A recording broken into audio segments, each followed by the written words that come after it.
जय श्री श्याम भक्तों, स्वागत है आपका आपके इस चैनल में जिसका नाम है भाव आपकी स्टोरी मेरी। श्याम भक्तों, आज मैं आपके लिए बहुत ही प्यारी सी कहानी लेकर आई हूँ। एक ऐसी कहानी, एक ऐसे भक्त की कहानी जिसे बाबा पे सच्चा विश्वास था। लोग उसका मजाक उड़ाते, उसको ताने मारते, लेकिन उसका विश्वास कभी डगमगाया ही नहीं। एक ऐसी कहानी जिसे सुनकर आपकी आंखें नम हो जाएंगी। तो चलिए शुरू करते हैं आज की वीडियो। पर वीडियो शुरू करने से पहले आप लोगों से एक रिक्वेस्ट करना चाहूँगी कि अगर आप मेरे चैनल पर पहली बार आएँ तो प्लीज़ चैनल को सब्सक्राइब करना ना भूलें, बेल आइकन को ज़रूर प्रेस करें। तो चलिए शुरू करते हैं आज की कहानी। राजस्थान के सीकर ज़िले में एक छोटा सा गाँव की गलियाँ कच्ची मिट्टी की थीं, घर भी मिट्टी के बने थे जहाँ साधारण लोग रहते थे। लेकिन उसी गांव में एक ऐसा इंसान रहता था जिसके पास ना तो ज़मीन थी और ना पैसा, ना सुख सुविधाएं। उसका नाम था श्यामलाल। श्यामलाल गरीब था। वह दिन भर दूसरों के खेतों में मजदूरी करता। खेत का मालिक उसे 50 रुपये या कभी 80 रुपये देता और खाने को मुश्किल से 2 रोटी और प्याज। उसके कपड़े इतने फटे पुराने थे कि शरीर ढकना भी मुश्किल था। श्याम भक्तों, लेकिन श्यामलाल की घाटू श्याम बाबा पर अटूट आस्था थी। हर सुबह सूरज निकलने से पहले ही श्यामलाल स्नान करता और अपने छोटे से आंगन में बने मिट्टी के मंदिर में दीपक जलाता। उस मंदिर में बाबा श्याम की एक छोटी सी तस्वीर थी। उस तस्वीर को देखते हुए वह हाथ जोड़कर कहता, हे श्याम बाबा, मेरे पास कुछ नहीं है, लेकिन आप ही मेरे सब कुछ हो। आप ही मेरी सबसे बड़ी दौलत हो। गांव के सभी लोग उसका मजाक उड़ाते, उसकी गरीबी को ताना देते, लेकिन श्यामलाल का विश्वास बाबा पर एकदम अटूट था। गांव के लोग उस पर हंसते और कहते कि यह तो दिन भर भूखा रहता है, लेकिन भगवान को भोग लगाता है। अरे श्यामलाल, पूजा पाठ से रोटी मिलती है क्या? श्यामलाल मुस्कुरा कर कहता, रोटी वही देता है, मैं तो बस उसका नाम जपता हूँ। गांव के बच्चे उसे पागल कहते, लेकिन श्यामलाल का विश्वास चट्टान की तरह अडिग था। श्यामलाल की पत्नी का नाम था मोहिनी। वह भी धार्मिक प्रवृत्ति की थी। उनकी शादी को 10 साल हो चुके थे, लेकिन उनकी गोद सूनी थी। गांव की औरतें मोहिनी को ताना मारती और कहती कि इसका तो मुख भी नहीं देखना चाहिए। जाने किस जन्म का पाप किया है जो इसे संतान सुख नहीं मिल रहा। मोहिनी चुपचाप आंसू पोंछ लेती, लेकिन रात को बाबा श्याम के सामने हाथ जोड़कर कहती, बाबा, लोग चाहें कुछ भी कहें, लेकिन मुझे आप पर पूरा भरोसा है। आप हमें कभी खाली नहीं लौटाएंगे। गांव का अमीर जमींदार श्री राम अक्सर श्यामलाल को ताना मारता, अरे ओ श्यामलाल, तेरे भगवान कहाँ हैं? उनसे कहना तुझे बेटा दे। 10 साल हो गए हैं, तेरे घर में चिराग तक नहीं जला। गांव वाले जोर से हंसते, अरे अगर भगवान होते तो तू इतना गरीब होता? श्यामलाल शांत स्वर में कहता, चाचा, बाबा की मर्जी सबसे बड़ी है।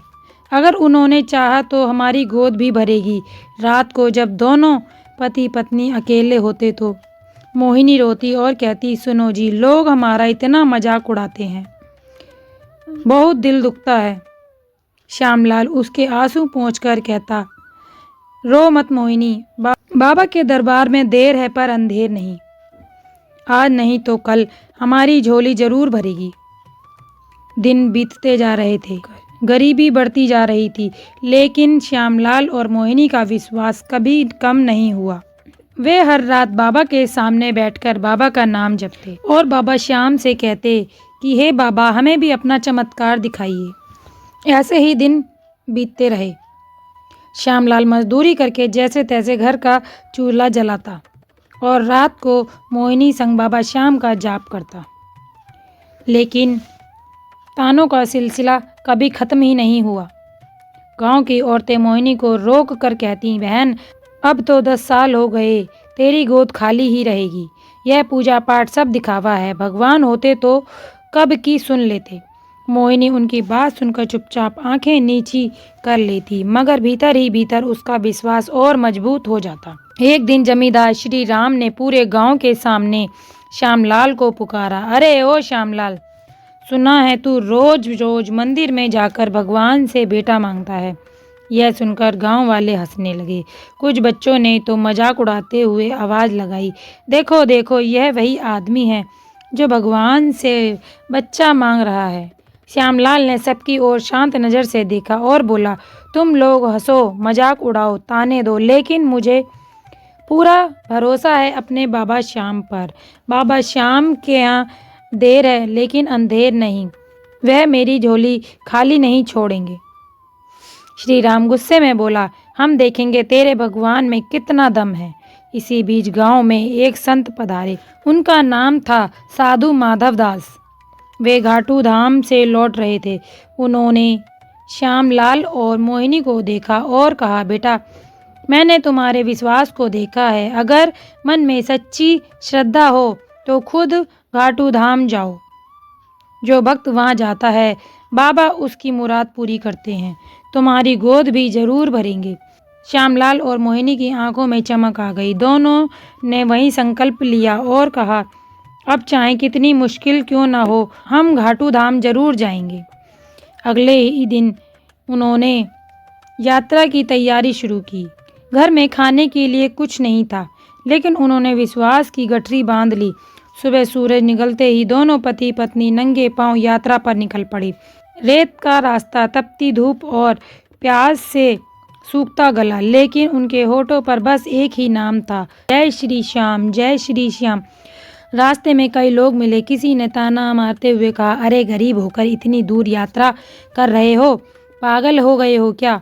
मोहिनी कभी थक जाती तो श्यामलाल उसका हाथ पकड़ लेता और कहता, चलो मोहिनी, हिम्मत मत हारो, बाबा हमें देख रहे हैं।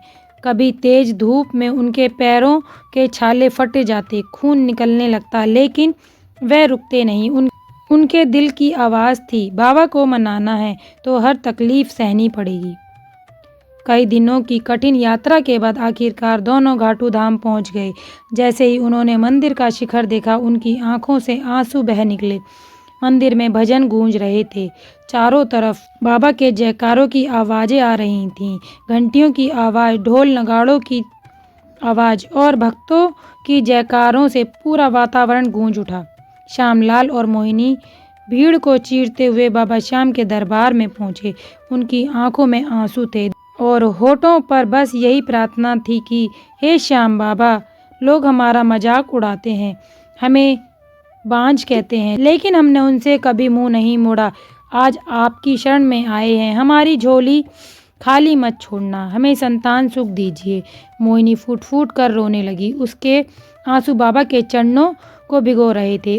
उस समय मंदिर का वातावरण बदल गया, मानो बाबा खुद मुस्कुरा कर कह रहे हों, तेरा विश्वास ही तेरी सबसे बड़ी ताकत है, अब तेरा इंतजार खत्म हो गया। यात्रा से लौटने के कुछ महीनों बाद मोहिनी ने श्यामलाल से कहा, सुनो जी, मुझे लगता है बाबा ने हमारी सुन ली। श्यामलाल ने चौंक कर पूछा, क्या तुम सच कह रही हो? उसकी आंखों में खुशी के आंसू थे। वह बोली, हाँ, मुझे माँ बनने का आशीर्वाद मिला है। गांव में ये खबर फैलते ही हलचल मच गई। वही लोग जो उसका मजाक उड़ाते थे अब आपस में बातें करने लगे और कह रहे थे, ऐसा कैसे संभव हो सकता है? पर श्यामलाल और मोहिनी के दिल में अब कोई शक नहीं था। उन्हें यकीन था कि बाबा श्याम ने हमारी सुन ली।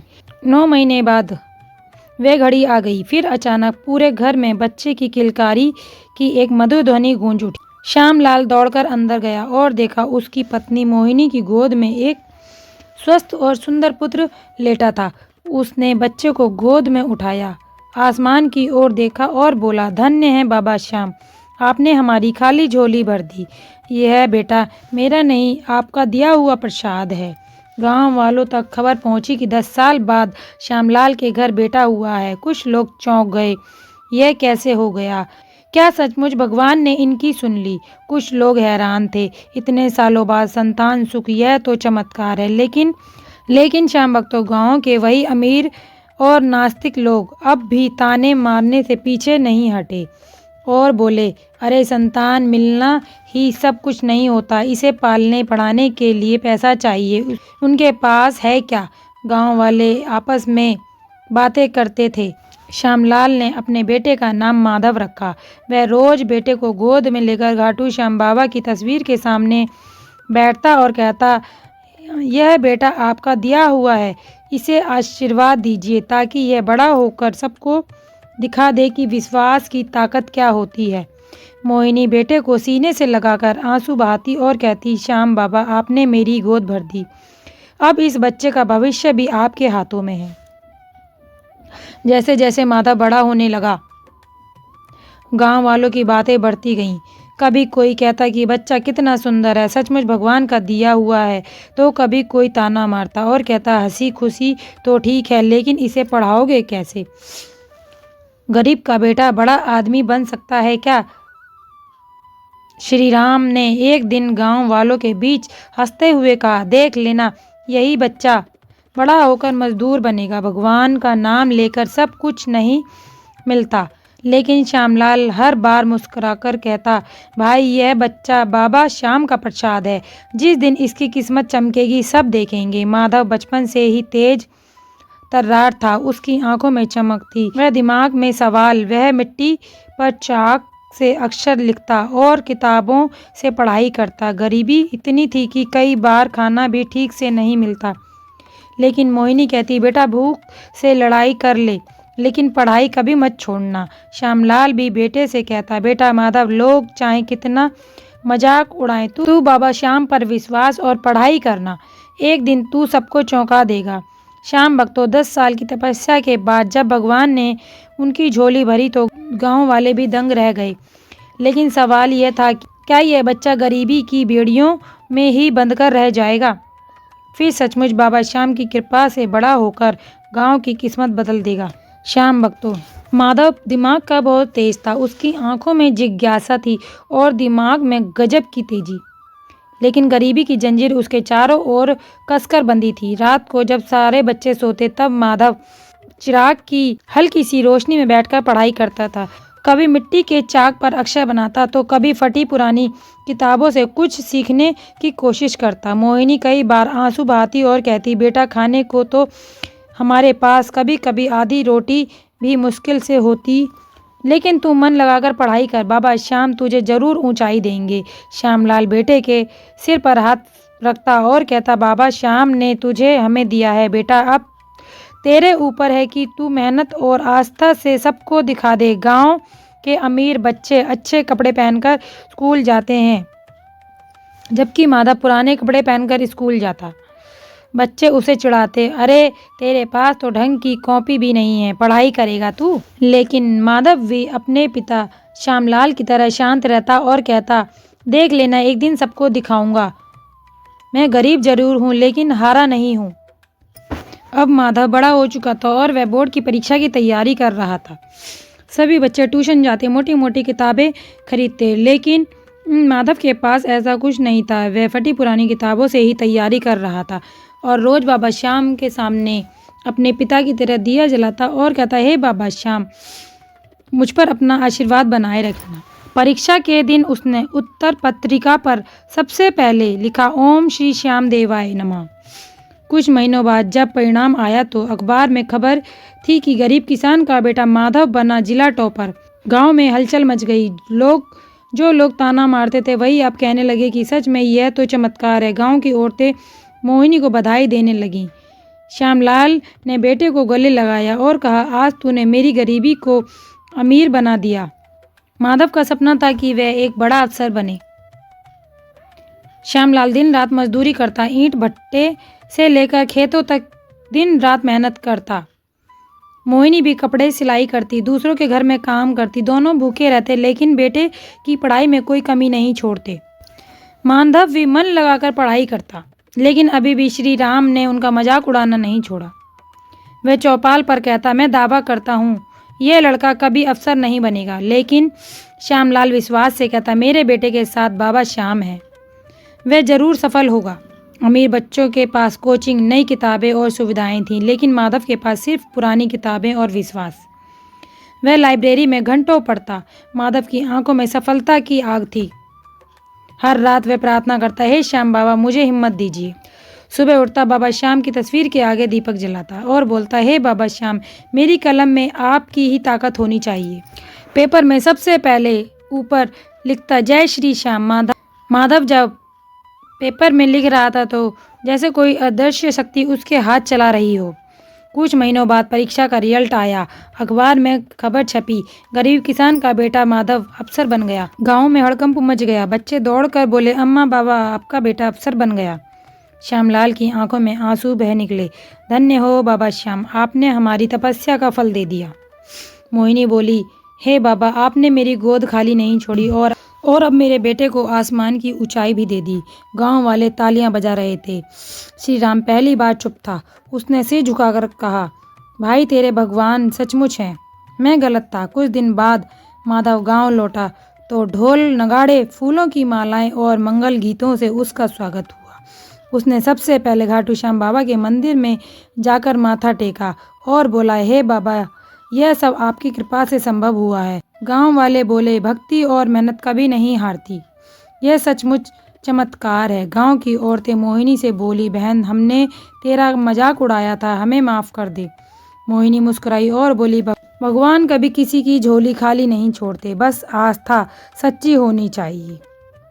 तो देखा भक्तों आपने कैसे एक सच्चे भक्त का विश्वास जीत गया। लोगों ने उसको इतने ताने मारे फिर भी उसका विश्वास पक्का था बाबा श्याम पे, तो बाबा श्याम ने उसकी किस्मत को कैसे बदल दिया।